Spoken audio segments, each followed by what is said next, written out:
बहुत बहुत धन्यवाद। समाज एक विधिवत व्यवस्था है, सामाजिक व्यवस्था। और सामाजिक व्यवस्था यदि दुरुस्त रहता है, तंदुरुस्त रहता है, तो वो हमारा राष्ट्रीय व्यवस्था, राष्ट्रीय अवधारणा भी मजबूत होता है। धार्मिक, सामाजिक, व्यवहारिक ये सभी कुछ मजबूत होता है। तो शास्त्र जो हमें निर्देश करता है, शास्त्र हमें यही निर्देश करता है कि हमें हर चीज में स्वस्थ होना चाहिए।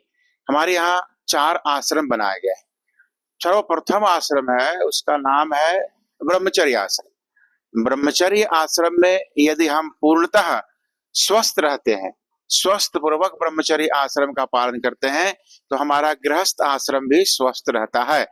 और जब गृहस्थ आश्रम स्वस्थ रहता है, तब हम वानप्रस्थ आश्रम में भी स्वस्थ पूर्वक अपने ब्रह्मचर्य आश्रम से के माध्यम से वानप्रस्थ आश्रम को भी स्वस्थ बना करके, और पुनः जब हम भगवान के शरणागत को प्राप्त करते हैं, संन्यास आश्रम में प्रवेश करते हैं, तो वो भी हमारा पूर्णतः स्वस्थ होता है।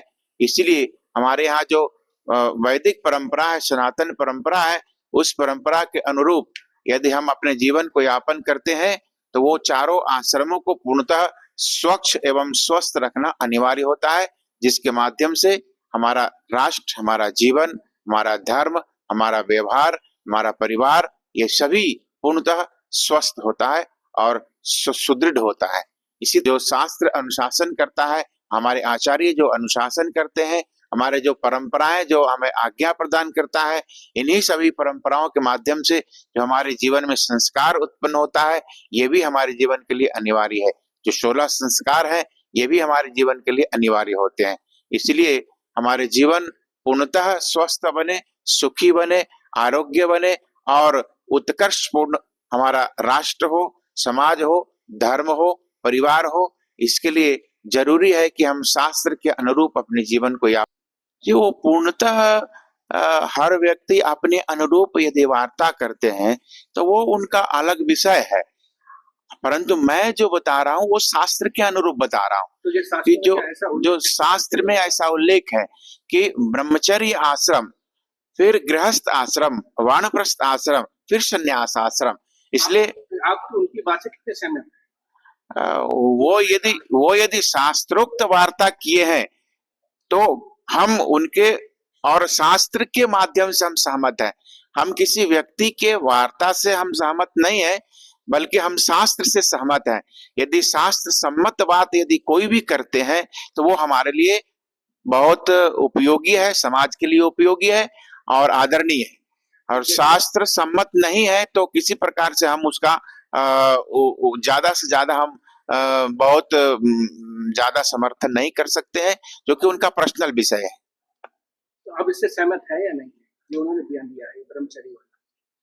नहीं, ब्रह्मचर्य तो हमारे सभी के लिए उपयोगी है। तो शास्त्रों में है महाराज जी? हाँ, शास्त्र में हम जो बता रहे हैं वो शास्त्र में विधिवत है। मगर कि उन्होंने बोला है कि कुंवारे रहेंगे तो बच्चे स्वस्थ रहेंगे, नहीं, बाकी जो भी वार्ता जो भी किए हैं, वो अपने शब्दों के अनुरूप, अपने प्रवचन के अनुरूप जो भी किए हैं, वो उनका विषय है। मैं वो बहुत अधिक बातों में नहीं जाना चाहता हूँ, और मैं जानता हूँ कि जो भी साधु महात्मा हो, धर्माचार्य हो, उनको शास्त्र के मर्यादा के अनुरूप रहना चाहिए।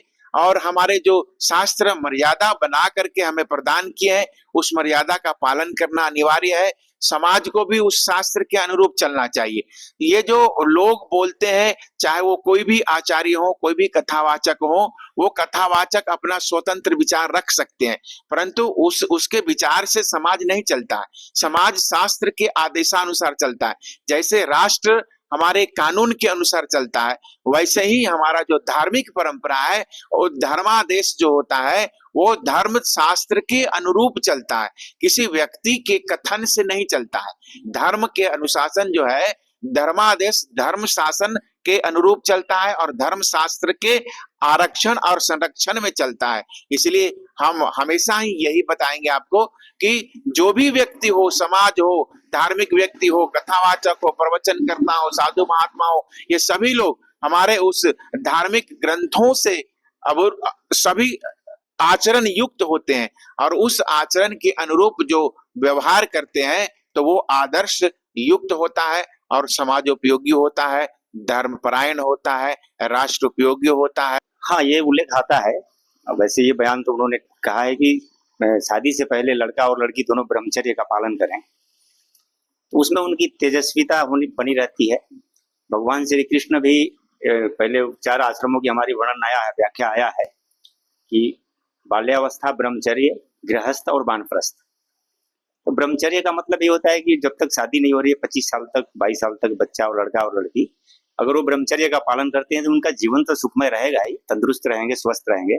जो संतान होगा उस पर भी उसका प्रभाव होता है। तो बाबा जी की बात से आप कितने सहमत हैं? ये इस बात से तो हम सहमत हैं कि ब्रह्मचर्य का पालन तो शादी से पहले अगर करते हैं तो हर तरह से उनके लिए हित में है बच्चों के। जैसे कथावाचक इस टाइप के बयान देते हैं, इसको कैसे देखते हैं? कथावाचक पे देखिए, शास्त्रों की बात है तो अच्छी शिक्षा की ही बात कर रहे हैं। अगर हम लोग भी इस विषय पे बात करते हैं कि शादी विवाह से पहले अगर बच्चे ब्रह्मचर्य का पालन करते हैं तो उनको उस समय एनर्जी और ऊर्जा की ज्यादा जरूरत होती है पढ़ने के लिए या किसी भी कार्य को करने के लिए, तो उनमें उसका सहयोग मिलता है उनको। जो शास्त्र चालक इस बात बोलते हैं, जो लोग बोलते हैं जिस टाइप के, नहीं, वो तो हम नहीं सहमत होते हैं उस बात से। अगर शास्त्र से जो अलग बात है, ये तो हमने भगवान श्री कृष्ण के बारे में भी कहा कि उन्होंने जब गुरुकुल में थे तो ब्रह्मचर्य का ही पालन करते थे। पहले हमारा नियम यही था कि शादी से पहले ब्रह्मचर्य पालन करने के लिए गुरुकुल में शिक्षा का ग्रहण करना, शिक्षा रह के वहाँ योग, आसन, ध्यान, जो भी उस समय हमारी संस्कृति थी, पद्धति थी, समय के हिसाब से बदला हुआ है, पर ब्रह्मचर्य तो बहुत अच्छी बात है। शास्त्रों में उल्लेख है भी नहीं भी, अगर कथावाचक हैं तो अपने कथा के ऊपर ध्यान दे, शास्त्रों के ऊपर ध्यान दे, ना कि किसी के निजी जीवन के ऊपर ध्यान दे। और अगर ऐसा है तो वो उनका निजी जीवन है। तो आप इस टाइप के बयान जो आते हैं, कथावाचक दे रहे हैं, तो आप इसको कितने महत्व देते हैं? आप इसके बारे में क्या कहना चाहते हैं? देखिए, हम इस चीज को महत्व नहीं देते हैं। आजकल ज्यादातर कथावाचक टाइम लाइन्स में रहने के लिए इस तरह के विवादित बयान देते हैं। तो आप कैसे इस बयान को कैसे देखती हैं, जैसे उन्होंने किया है?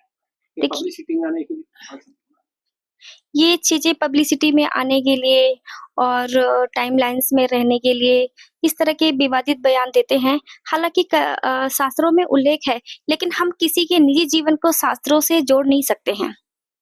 तो इस टाइप के क्या बयानों से बचना चाहिए? बिल्कुल, इस तरह के बयानों से कथावाचक को बचना चाहिए। कथावाचक को शास्त्रों का, ज्ञान का, इसका उल्लेख करना चाहिए, ना कि किसी के निजी जीवन को पब्लिसिटी के लिए प्रयोग करना चाहिए।